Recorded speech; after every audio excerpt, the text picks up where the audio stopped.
Ettaka eririko embererezi lisangibwa mu munisipali ey'Enjero nga likayanirwa omugagga William Bajja n'abatuuze nga Bajja agamba lirinako ekyapa kya mayiro so nga nabo bagamba balirinako ebyapa bya freehold.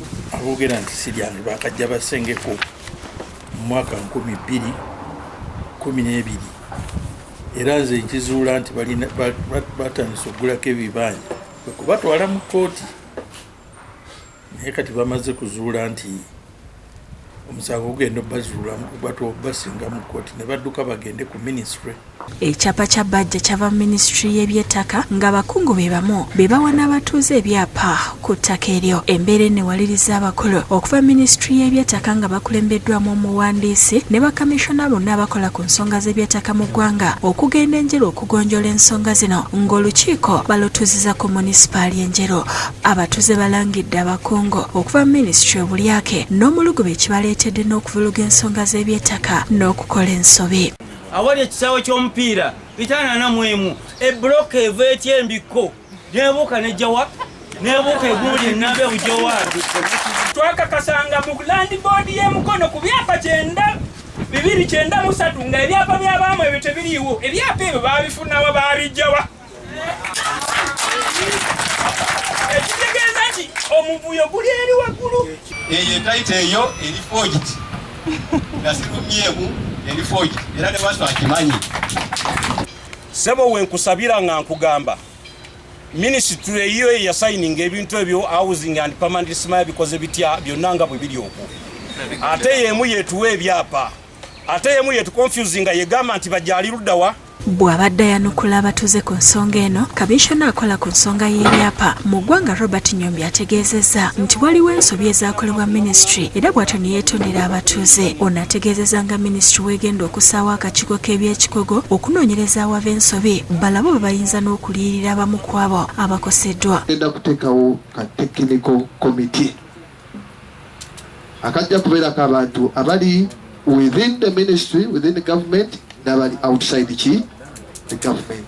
Njagala twala olukiiko luno ng'olugendo tujja, we must realize a change.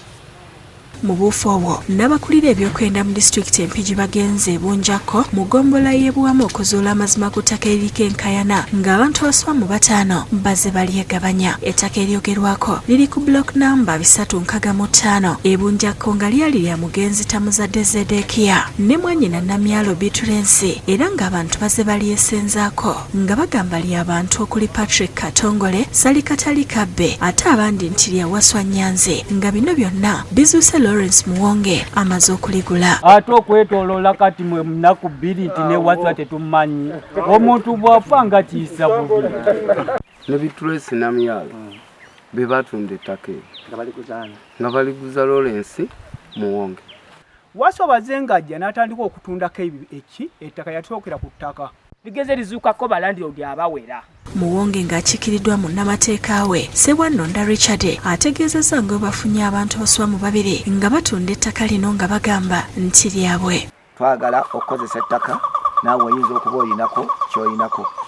Tetwagala kuteesa tulabe nga woba oliko mu butuufu kubanga mwami Musoke ne mwami Bitulesi batugamba nti bamanyi abantu abali ku ttaka n'enzija yaabwe. Nalongo Gwokyalya Harriet agamba nti omugenzi Nyanzi yamuguza yiika 2 naye nti yali tannamuwa kyapa n'afa olwo abantu ab'enjawulo ne batandika okumugamba nga bwe yali aguza empewo. Kisona ebimbula n'engenda mu landi e Kampala ettaka nga gyeri nempayo emitwalo 10 ne balinkeberera ne balindaga nga plot number gyeri ne broker number naye ne banteerako nti nnyini byo yakola ki yafa.